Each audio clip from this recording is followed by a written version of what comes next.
that mean? That means Hope don't get the job done.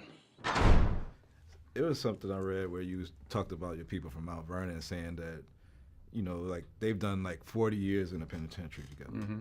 So, and, you know, incarceration rates in America has been a problem, especially as opposed to minorities. And Roman delves into the issues around the legal system. Do you think we've made any headway in the legal? I think it's more important to make headway in our own house. By the time the system comes into play, the damage is done. They're not locking up 7-year-olds. Yeah.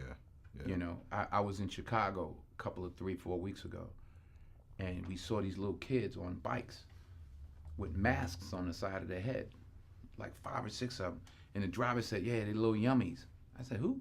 He said, "Little yummies. Look up, Google Little Yummy." Little Yummy was an 11-year-old murderer.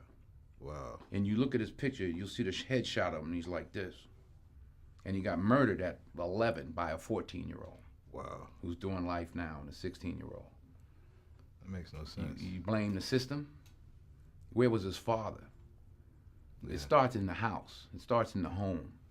And yeah, well, my father got locked up. Well, where was his father? Yeah. You know, like I did talk about my 3 closest friends, and they did, you know, 15 to 25. One did 28, this and that. I was the only one of the 3 that had a father in my life, even though my parents were together. But I still had a father who was a gentle man and a good example, and they didn't. We can blame the system if we want, but they didn't lock any of us up at 7. Yeah. We were all doing enough to get locked up at 13. My parents sent me in another direction. They didn't have anybody to help them, and they kept doing what they was doing, and the system got them. So I don't, the system is rigged, but why, all the more reason not to help it.